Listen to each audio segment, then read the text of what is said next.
Ukraina membantah tuduhan Rusia yang menyebut bahwa Kiev menyerang kediaman Presiden Vladimir Putin. Mereka menegaskan tuduhan itu hanyalah akal-akalan Rusia untuk mencari pembenaran agar bisa melancarkan serangan lain ke Ukraina. Walau Ukraina membantah, Rusia tampak benar-benar serius soal tuduhannya itu.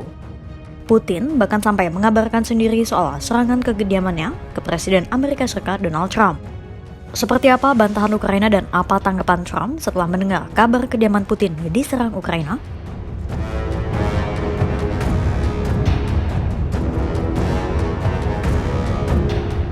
Pada Senin 29 Desember 2025, Menteri Luar Negeri Rusia Sergei Lavrov mengumumkan Ukraina menyerang salah satu tempat peristirahatan Putin di hutan dekat Danau Valdai. Rusia menuduh Ukraina meluncurkan sekitar 91 drone jarak jauh.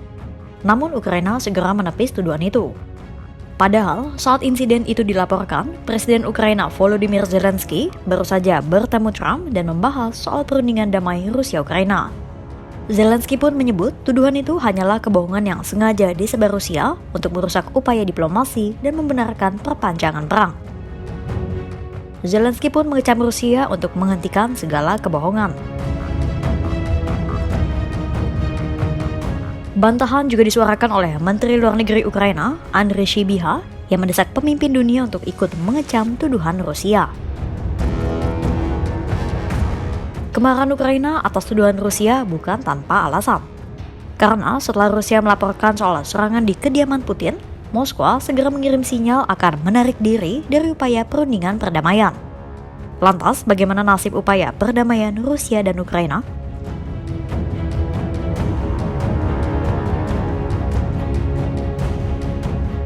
Jadi di akhir Desember 2025, para delegasi Ukraina dan Amerika Serikat baru saja melakukan pertemuan di Florida untuk membahas proposal 20 poin perdamaian Trump.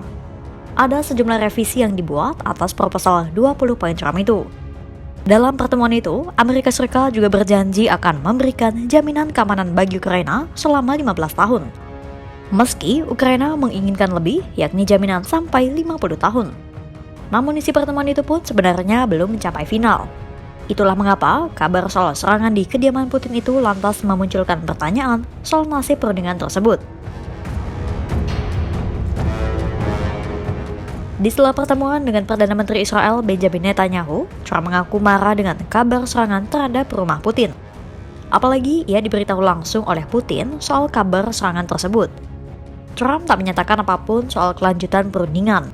Namun ia memberi sinyal bahwa dirinya akan membatalkan pengiriman rudal Tomahawk ke Ukraina. Mr. President, are you worried that the alleged strike on Putin's residence could scuttle the peace discussions? Yeah, I don't like it. It's not good. I heard about it this morning. Did Putin tell you know about who told me about it? President Putin told me about it. Early in the morning, he said he was attacked. That's no good. It's no But good. Russian officials Don't forget, the Tomahawks. I stopped the Tomahawks. I didn't want that. Because we're talking about, it's a delicate period of time. But This is not the right time. It's one thing to be offensive, because they're offensive. It's another thing to attack his house. It's not the right time to do any of that, and can't do it. And I learned about it from President Putin, that I was very angry about it.